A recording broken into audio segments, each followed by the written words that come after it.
Fala pessoal, beleza com vocês? Tudo bem? Bom dia, boa tarde, boa noite, não importa o horário que vocês estão vendo isso daí. Bom, o importante é a aula sobre hoje a gente vai ver função, tá? Vamos definir o que é uma função, vamos ver o que é o que não é e entender por que ela é tão importante na matemática, tudo bem? Então vamos lá.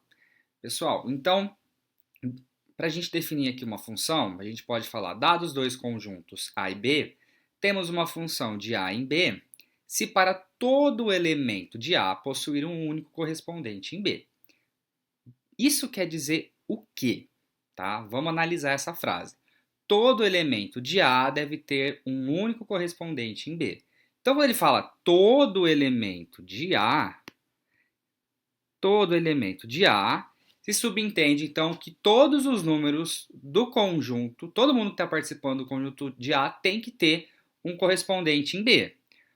Só que tem que ser um único correspondente. A partir daí, então, dessa frase, a gente tem quatro situações aí que a gente vai definir se essas situações é uma função ou não é uma função e eu vou explicar por que ela não vai ser. O primeiro caso, a gente tem aqui esse grupo A e B. Então, tem uma seta aqui, do zero aqui, papá. Bom, primeiro, não é uma função porque todo elemento de A tem que ter um correspondente em B. Nesse caso aqui, o 4 não tem nenhum correspondente. E outro detalhe, ó, o 3 possui dois correspondentes em B. Então, de maneira alguma, isso aqui é uma função, tá? Então, a gente marca aqui, não é uma função. Vamos olhar o segundo caso. O segundo caso já está melhorando, ó. Todo mundo do A tem correspondente em B. Agora, vamos ver se o A só possui um correspondente em B. Esse aqui só possui um, esse aqui só possui um, esse aqui só possui um, esse aqui também. Então, é uma função, tá? Então, pessoal, não importa se quantas setas chegam ao elemento do B. O que importa é quantas setas vão sair de um elemento do A, tá? Não pode sair duas setas do elemento A, porque senão não é função. Porque todo elemento de A possui um correspondente em B, tá? Então, olha só. Então, é essas sacadas aí que fazem a gente confundir. No terceiro caso, ó, todo mundo possui correspondente em B, só que a gente tem um problema aqui, ó.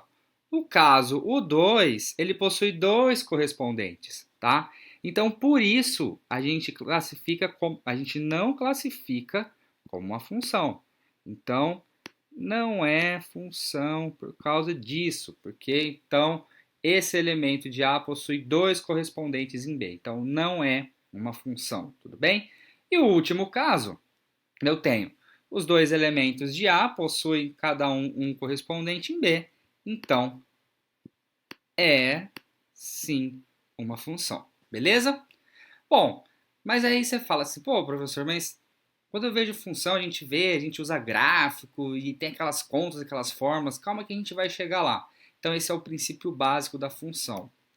Então, a gente pode analisar o conjunto A e o conjunto B, a gente sempre fala o seguinte, o conjunto A é o conjunto de partida, é de onde a seta sai, tá? Quando a gente for colocar num plano cartesiano, ele vai ser o eixo x, então ele vai ser sempre o x da minha função, tá? O conjunto B é o conjunto de chegada, então ele vai ser o conjunto Y que eu vou colocar. Agora, um outro detalhe aqui, que quando eu estudava, a gente sempre se confundia, era o seguinte, a gente aprendeu lá x e y, mas na hora de você calcular a fórmula aparecia aquele tal de f de x. Pessoal, o f de x é a mesma coisa que o y, tá? Por quê? Porque a gente fala que o y, o, o valor de y, ele é em função do x, por isso que é f de x. Então, o valor que eu vou aderir para o x, o ponto de partida, eu calculo aquela fórmula e aí eu vou ter o meu resultado, que é o ponto de chegada, em y. Então, graficamente, a gente pode analisar aqui, ó. Você tem aqui o eixo x, tá? E o eixo f de x ou o eixo y, tudo bem? Por exemplo, se fosse... Você poderia colocar qualquer letra também, tá? Vamos por um para a gente, velocidade, espaço sobre tempo, tá? Então você poderia mudar. A física gosta de usar muito isso. Por enquanto a gente está na matemática, a gente vai trabalhar então com o famoso f de x, tá? Tudo bem? Então, beleza. Bom, falando em função, lá no início a gente tem que entender o que é domínio de uma função, contradomínio de uma função e imagem de uma função. É muito comum a gente falar sobre domínio, contradomínio e a imagem. Eles estão relacionados com aqueles grupos, com aqueles conjuntos numéricos, o A e B. Vocês vão ver que ele é bem tranquilo. O domínio de uma função é todo o conjunto de todos os valores da variável independente x. No caso, quem que é a variável dependente x? É de onde sai.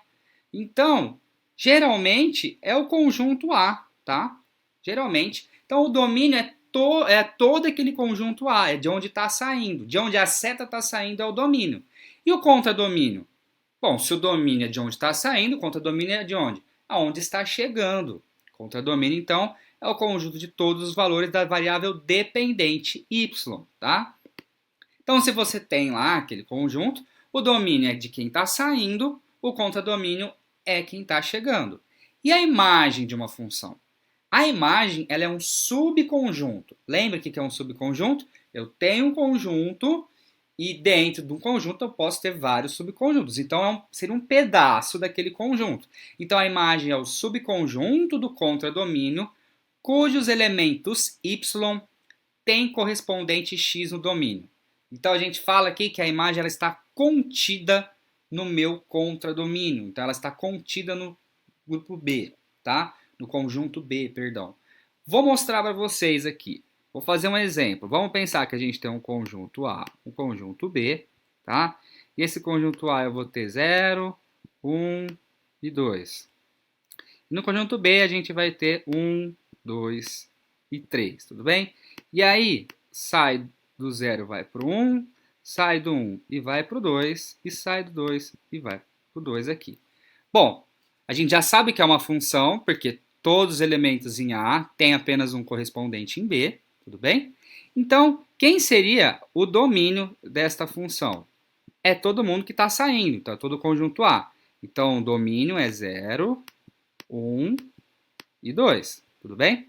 Quem que é o contradomínio, tá? Vou fazer aqui melhor, tentar fazer melhor. Quem que é o contradomínio? É o conjunto de chegada. Quem que é? 1, 2 e 3, entenderam?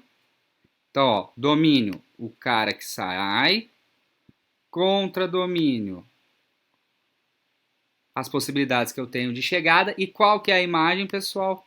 Olha só, a imagem é somente os números do meu contradomínio onde eu tenho correspondente em x. Neste caso aqui, ó, tá chegando seta só no 1 e no 2.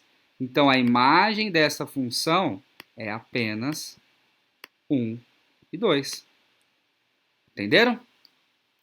Então, simples. Domínio, o cara onde sai a seta. Contradomínio, os caras onde a seta chega. Perdão. Domínio, o conjunto onde as setas saem. Conjunto de partida. Contradomínio, os conjuntos onde as setas podem chegar. Conjunto de chegada, né? E a imagem? Somente os números onde as setas vão chegar. Isso em uma função, tudo bem? Bom, pessoal, espero que vocês tenham gostado da primeira parte, tá? Espero que vocês tenham entendido, né, principalmente. Qualquer dúvida, então, só falar comigo e vamos partir para a segunda parte. Muito obrigado e até a próxima.